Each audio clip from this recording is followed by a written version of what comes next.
eu me enrolei muito naquela hora. Mas o que eu tava querendo dizer é que muitas vezes na França as pessoas se sentem. É proibido porque as pessoas meio que se sentem forçadas a respeitar, tipo isso.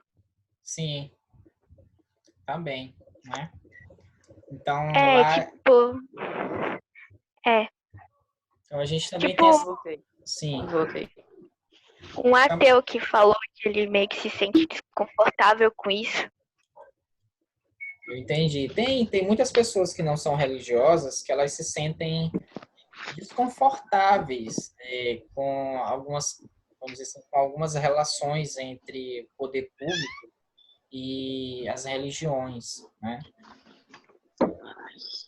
Então, Sim, muitas vezes sim. elas não se sentem prestigiadas ou representadas, né?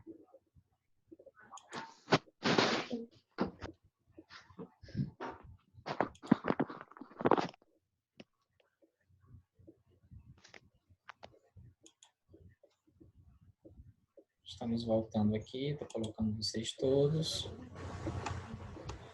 Deixa o pessoal chegar. Alguma coisa a mais, assim, a se falar nesse capítulo, que vocês No perceberam momento que é não. interessante? Por exemplo, a forma como o império ele vai se transformando em um império expansionista, de dominação de outras nações.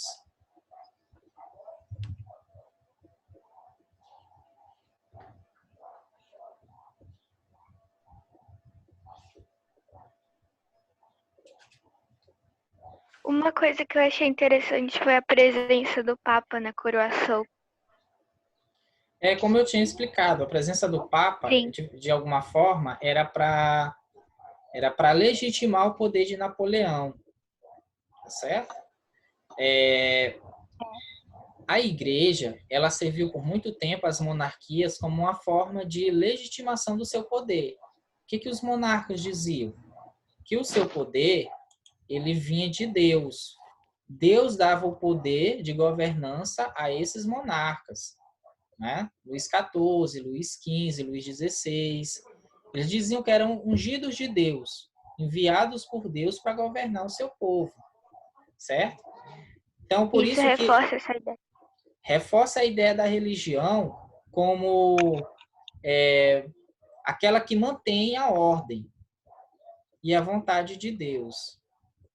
Então, no momento que Napoleão chama a igreja para fazer esse ritual de coroação, muito parecido com a ideia da sagração, ele está, naquele momento, se igualando ou se assemelhando a um monarca absolutista. A diferença é que Napoleão não tinha sangue nobre, ele era da burguesia. No Qual era o fundo, nome da guarda de Napoleão? eu não lembro. Não lembro. Só se você pesquisar aí para nos dizer. Eu esqueci. Tá? Aqui no livro deve ter, né? Procurem. Procurem aí, depois vocês me dizem. Tá bom? Nesse momento de expansão de Napoleão, Guarda consular ou guarda imperial? guarda consular ou guarda imperial. Né? Essa guarda, ela era uma guarda bastante poderosa, porque Napoleão... Vocês estão conseguindo ver o livro agora de novo? Não, calma, tá indo ainda. Tá uma tela Carregando. preta. Fábio de Mello, agora foi. Foi. Foi, né? Certo. Foi. Então vamos lá, vamos continuar aqui. É a perna. Esse aqui, ó, é a França, né? De 1789. Ó, a França, tá bom? Olha o que vai acontecer ao longo do Império Napoleônico. Territórios anexados a partir de 1812. Olha só, todas essas regiões aqui. Tá? Aliados da França, Itália, Suíça, tá? Confederação do Reino de Munique. E inimigos. Quem eram inimigos da França? Portugal, Império Austríaco, Reino Unido, Irlanda, Suécia, Rússia. Ou Inglaterra. seja, Inglaterra, né? Então, o que O acontece? Império Otomano também, para entrar nessa guerra aí. Exatamente. Se durante o consulado o governo Napoleão caracterizou pela implantação de reformas, quando ele se torna um imperador, ele vai agora ter a audácia de um governo expansionista. Ele monta um projeto expansionista na Europa.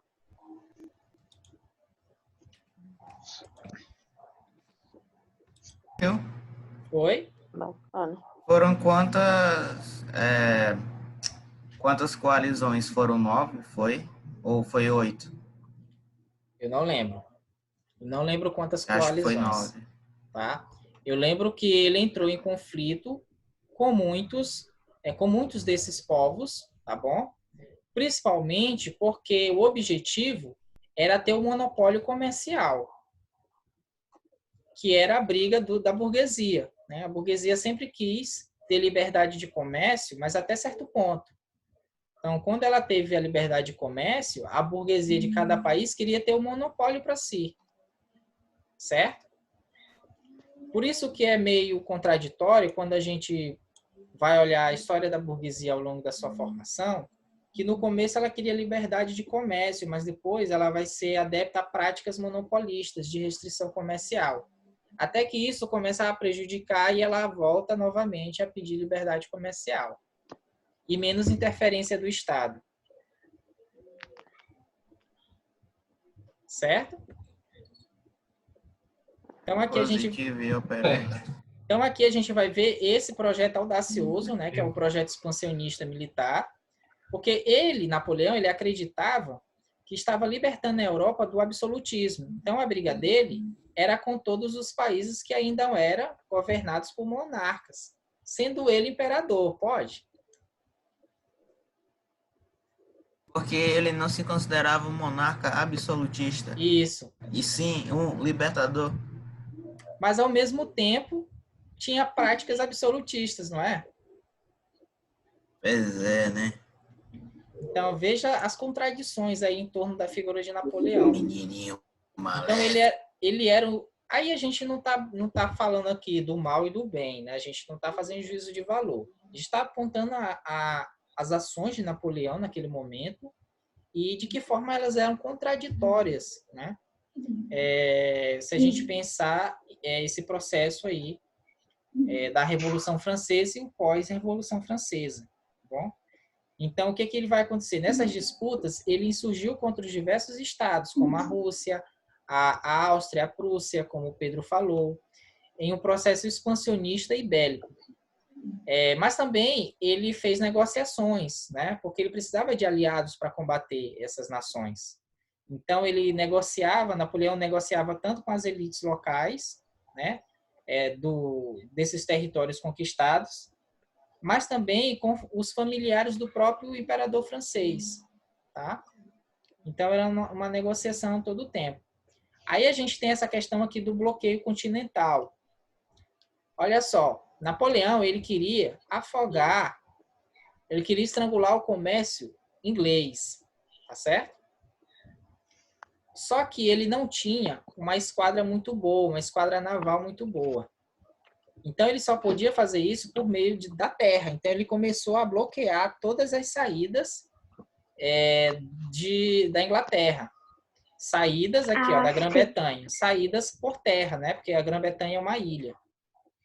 Então, os países aliados ou não aliados teriam que respeitar o bloqueio continental, ou seja, não deixar que o Reino Unido fizesse comércio com o continente. Só que o que acontece? Portugal era aliada da Grã-Bretanha. Assim, ela não foi afetada. O que acontece? Lembra que nesse período Portugal tinha o Brasil, né? Sim. A América Portuguesa. Então, qual é a saída da Grã-Bretanha? Fazer comércio com Portugal e com as colônias da América Portuguesa.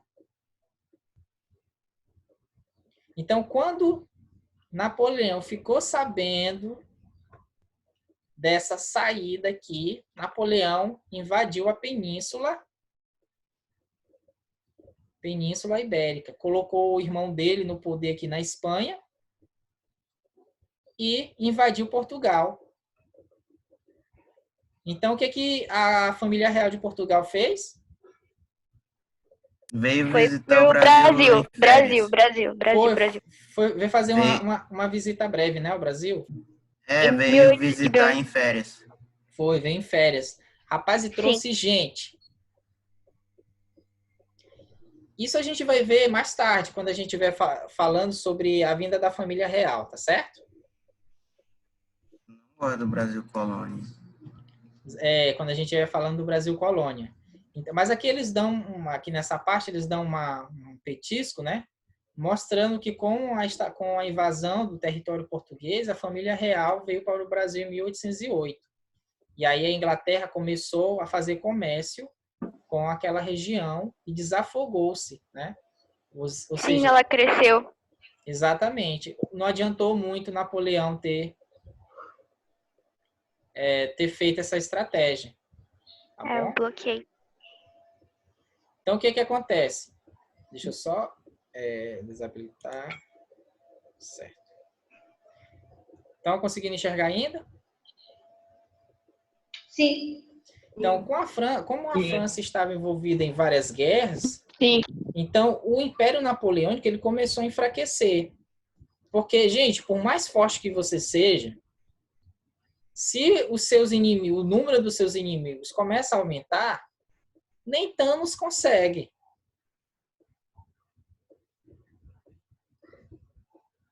Então, Napoleão aqui, ele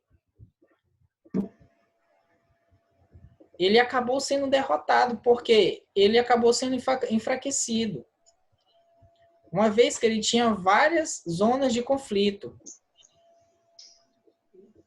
Aí, a própria Rússia não cumpriu o bloqueio de Napoleão. E aí, Napoleão invade a Rússia em 1812. Né? E vocês sabem, Péssima escolha. o inverno da Rússia, só por si só, é um inimigo. Vocês Mas verão... Oi? Por que esse pessoal só invade a Rússia no inverno? Eu acho que é má estratégia. Os franceses recuaram. É uma estratégia que não é muito confiável entrar na Rússia no inverno. Né? E sabe o que a Rússia fez? Ela usou a tática da guerra, na qual as produções agrícolas foram queimadas. É o famoso tática vamos dizer assim, da terra arrasada. Sim. Você queima as plantações, você queima as casas, faz com que a população vá para mais longe, e aí o exército entra, chega naquele inverno, né? Naquele praticamente uma era glacial, menos 20 graus às vezes na Rússia, sem comida, sem casa para sobreviver, e onde é que os soldados vão aportar-se, né? Então eles chegaram, não tinha comida, porque vocês sabem, todo soldado, todo exército, quando ele invade um local, ele vai usar o suprimento do inimigo. E sem o suplemento, aí, né? Então isso fez com que eles recuassem, mesmo assim foram várias baixas, porque eles já tinham entrado no território, tá bom? Ninguém aprendeu com o Júlio César. Aí, enfraquecidos, os franceses foram derrotados em 1813 por uma aliança formada entre russos, austríacos e prussianos, tá certo?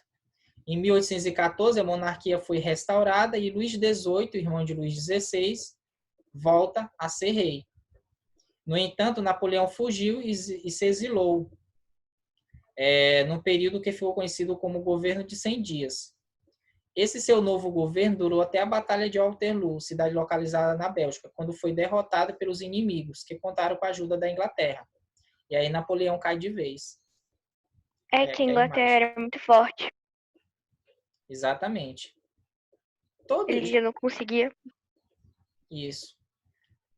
Tudo isso aqui, gente, é o final do que a gente vai chamar Napoleão. de esse período de revoluções, esse primeiro período de revoluções aqui na Inglaterra ou na França. Outros períodos de revoluções vão suceder, né? A gente vai ter a Revolução de 1830 e outras revoluções, né? Que aí sim a monarquia vai ser destituída de vez, tá bom? Então, essa aqui, vamos dizer assim, é o capítulo sobre Napoleão, de que forma Napoleão ascendeu ao poder, se utilizando, né, da narrativa da crise e da corrupção, como ele ascende ao poder como um cônsul e depois se torna um ditador, e como o seu governo praticamente é muito parecido com um governo de um rei absolutista, né? Então a gente tem essas semelhanças, e uma das semelhanças que a gente pode mostrar é justamente esta, tá certo? No momento ali que Napoleão quis se mostrar como um rei poderoso, ele chama a igreja para consagrar o seu império. E é uma demonstração de que Napoleão ali naquele momento estava praticamente se assemelhando ao monarca, aos moldes dos monarcas absolutistas. Certo? Alguma dúvida em relação a esse capítulo? Nenhuma. Deu para entender? Eu. Deu? Sim. Aí eu queria voltar ao capítulo da Revolução Francesa, para a gente dar algumas pinceladas. Pode ser? Pode. Porque a gente está vendo o Pode final, ser. né? A gente viu o final, né? Não é isso? O período pré-napoleônico, depois o período napoleônico. Aí, eu vou interromper aqui e vou pegar... Napoleão Bonaparte. Deixa eu ver aqui onde é que está. Oui, merci. E, gente, Saulo não tá nas aulas, né? Faz tempo que eu não vejo ele. Verdade, Saulo, né? só não fui para nenhuma aula. Ele entrou, mas depois não entrou mais. Eu vou perguntar pra ele o que tá acontecendo. Deixa eu entrar aqui de novo. Quem é o Vapo? Ixi, mais um vai descer. Vocês estão Se olhando não for aqui dos essa... anjos. Tá essa imagem? carregando. Tá carregando? Tô Aí, olhando, qual a importância da ali. Então, daquilo que vocês... A gente pode ver aqui, né, que a Revolução, ela é um marco do nosso tempo, não é isso? A Revolução Francesa, Sim. né? A gente pode considerá-la um marco do nosso tempo. Mas, assim, qual que é a importância da Revolução Francesa para os nossos dias? O que vocês viram de importante, assim, que ela nos deixou como herança? Acabou com o absolutismo. Acabou com o absolutismo. Na França acabou com o absolutismo. O que mais? Para nós, assim, para os nossos dias, nossa vida, qual a importância da Revolução Francesa? Trouxe liberdade, igualdade e fraternidade aos nossos dias. Em partes, né? Trouxe. Mudou a estrutura. Mudou a Tirando estrutura o política. Roberto Spierre lá, o resto tá tudo bem. Mudou a estrutura política, né? Sim, social, econômica. Social, econômica. Eu alenquei aqui algumas coisas que eu entendo ser de extrema importância para pensar a Revolução Francesa, assim como algo que de herança para nós. Por exemplo, o fato dela ser considerada o marco inicial da contemporaneidade, então, na tradição da historiografia, principalmente eurocêntrica, a gente vai ver que ela marca a passagem do período moderno para o contemporâneo, não é isso? É ela que vai construir as bases políticas e ideológicas do nosso tempo, certo? Como assim? Sim. As ideias, por exemplo, de liberalismo, socialismo, liberdade política, de participação cidadã, tudo isso é algo que a Revolução vai deixar como herança. É a Revolução Massa sem comparação na história. Tá bom? Marcou o início de uma sociedade de direitos. Então, Sim. não é isso?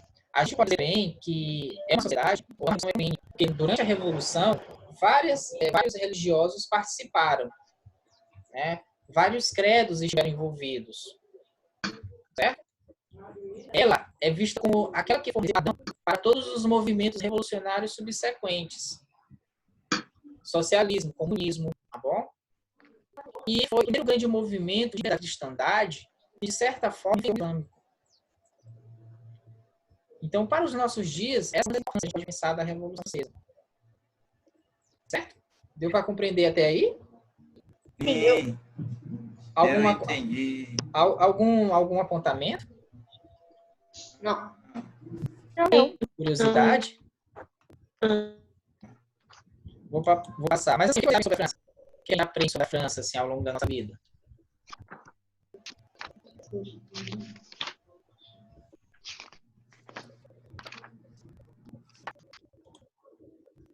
Por exemplo, a França de arquitetura, que no caso da Torre Eiffel, Arco do Triunfo.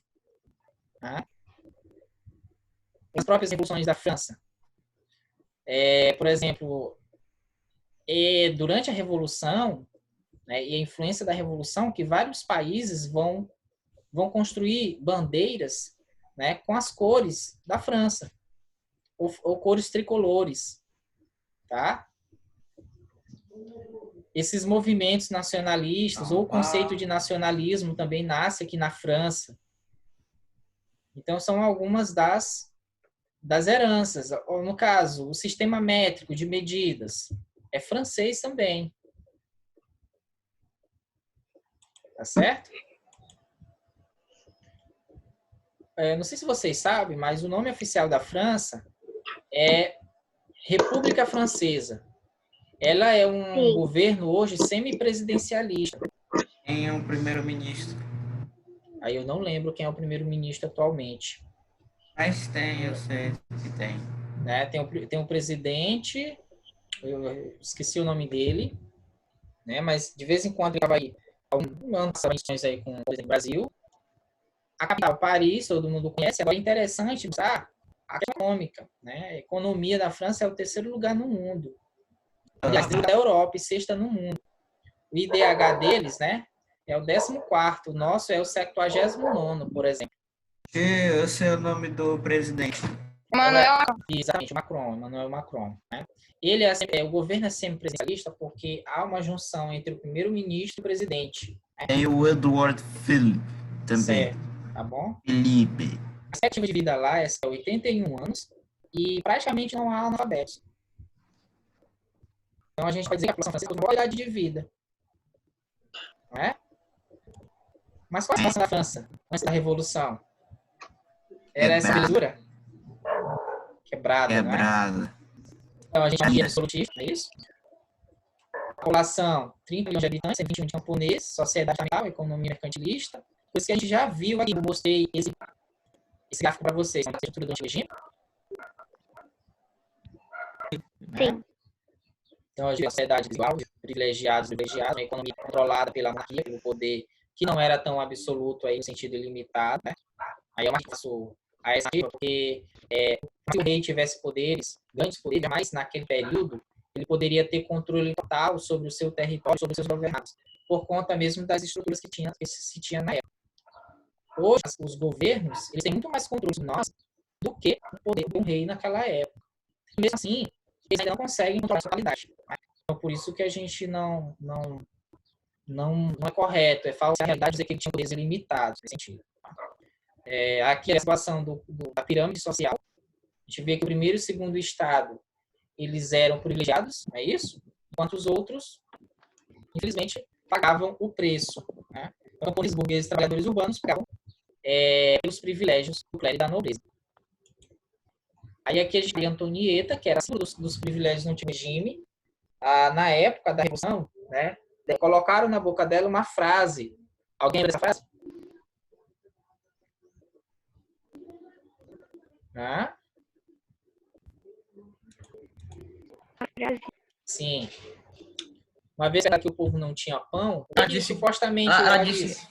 Ela disse Ah, que sim, se não tem sim, pão, sim, sim, sim. se não tem pão, que comam brioches. É, brioche, É. isso. Na verdade, ela O que não ser disse isso. brioche? Brioche era um quitute. Caríssimo. Ou o pão era mais caro? Muito mais caro. É como se fosse um sonho, um pastel que você compra, sabe? Uma coisa de padaria. Mas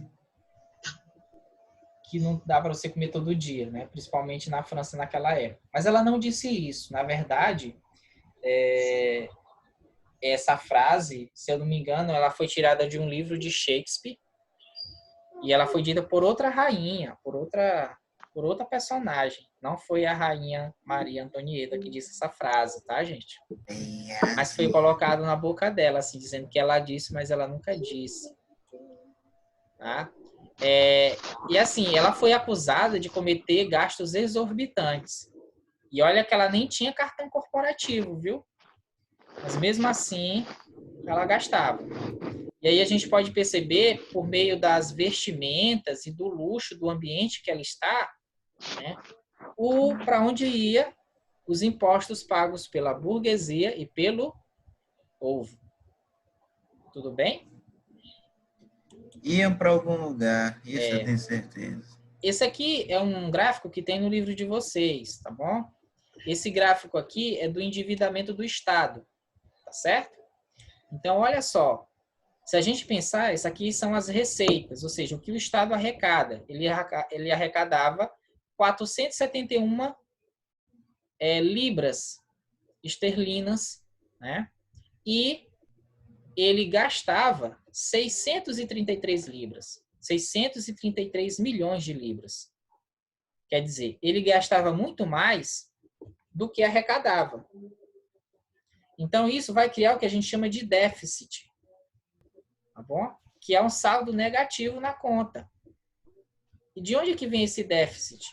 De crises econômicas, de más administrações, né? Da própria inflação e também de más colheitas. Isso leva ao aumento dos preços, aumento do preço do pão, fome e revoltas populares.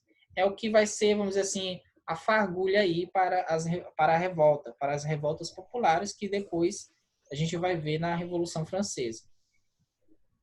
Alguma coisa a comentar aqui? Não. No momento, não. Tá dando para compreender?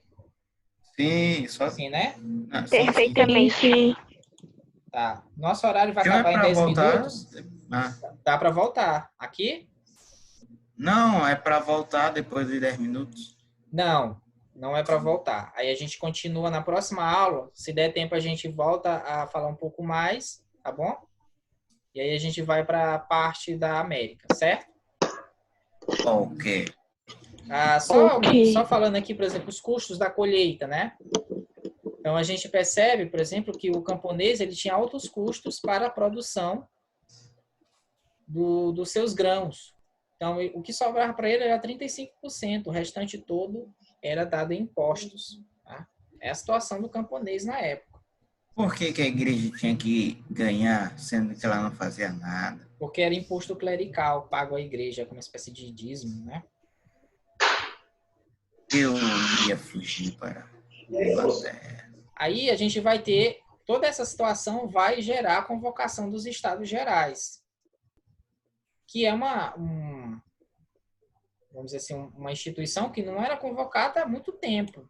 Mas o que motivou a convocação dos Estados Gerais? E outra, como isso contribuiu para o aumento das tensões sociais na França? A vontade de achar algumas soluções que resolvessem a crise no país. Sim, com certeza, né? Então, quem que vai convocar os estados? Lulu, né? Luís XVI. Então, o endividamento do Estado vai levar ele a convocar esse Estado. Tá certo? Então, ele vai tentar buscar novas soluções para a crise financeira. Só lembrando que ele não conseguiu convencer... Olha só, ele era um rei absolutista, tinha poderes ilimitados, né? mas ele não conseguiu, isso segundo a historiografia tradicional, ele tinha poderes ilimitados, mas ele não conseguiu convencer nobres e os clérigos a pagarem impostos. Então, que poder é esse, não é? Então, olha só, aí algumas motivações, não é isso? A ferrenha defesa de cada estado. Na verdade, o que levou às tensões aqui no momento da convocação? A própria convocação, que não acontecia há quase 200 anos, o estabelecimento de eleições, a ferrenha defesa do Estado, os seus próprios interesses, a discussão envolvendo formas de votação, porque a nobreza e o clero queria voto por cabeça, voto por cabeça não, voto por estamento, e a burguesia queria voto por cabeça.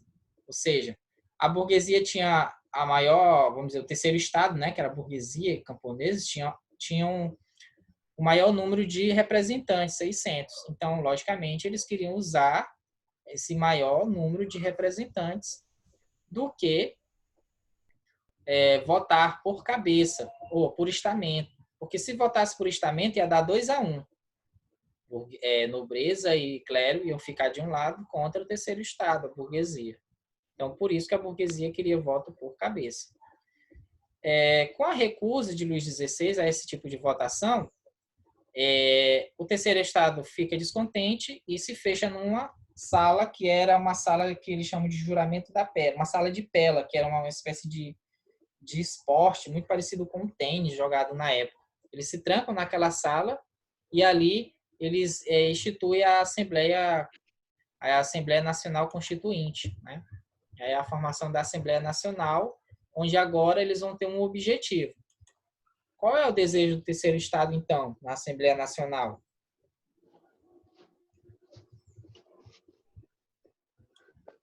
E aí, quem arrisca? Qual era o desejo? Acabar com os privilégios do primeiro e do terceiro estado. Do primeiro e do segundo estado. Muito bem, né? E outro, eles queriam o quê? Uma Constituição. Porque com uma Constituição, ou seja, um conjunto de leis que assegurasse os direitos, eles acabariam com esses privilégios corretamente, né? Oi? Qual foi o primeiro país da Europa a proclamar uma república para que todos os outros meio que tivessem essa ideia na cabeça para fazer revoluções? Tinha alguns países, se eu não me engano, o primeiro país mesmo a instaurar uma república, assim, foi a França. Tá? Mas, se eu não me engano, tinha outros países antes da França, mas eram pequenos países, né? Pequenas nações, não é exatamente uma coisa tão grandiosa como o Estado francês, tá bom? É a partir da França que a gente vai ter essa ideia de levar a ideia de república para todo o mundo. A gente vai ter, antes da Revolução Francesa, a Revolução Americana. Estão lembrados? Sim. Na verdade, a independência. Sim. Né? Então, Sim. os iluministas vão começar essa ideia de república. Essa ideia vai influenciar tanto, né, a independência da América e a república por lá, quanto a Revolução Francesa. Tá? Então, começa essa ideia com os iluministas. Tá bom? Tô entendendo. Tá?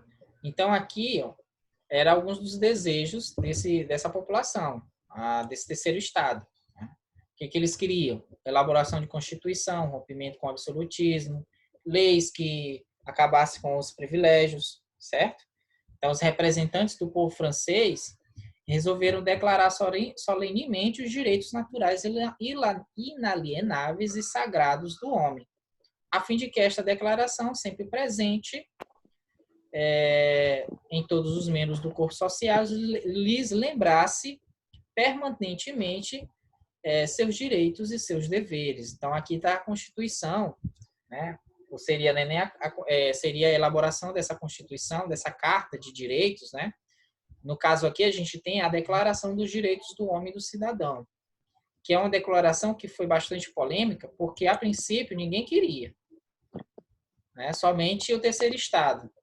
Depois o povo foi em cima e aí a igreja aprovou, depois Luís XVI não aprovou e aí começou as revoltas, né? Então, por exemplo, o que representou a queda da Bastilha? Quando a gente vai ver a Bastilha, quando cai, é justamente porque Luís XVI não quis aprovar a Declaração dos Direitos do Homem e do Cidadão, né? E Era Bastilha. ele queria invadir a sala da Assembleia Constitucional e prender os representantes da Constituinte. Então, o povo se revolta contra Luís XVI e invade a Bastilha, que era uma espécie de prisão, né, uma cadeia pública, mas onde estavam os inimigos do regime. Tá? Então, aí, nesse conflito todo, a igreja foi logo aprovando os direitos do homem e do cidadão. Tirou dela da reta. Tá? Aí, Luís XVI não quis aprovar. Então, outra marcha aconteceu, que foi as Jornadas de Outubro, ou Marcha sobre Versalhes, que é justamente quando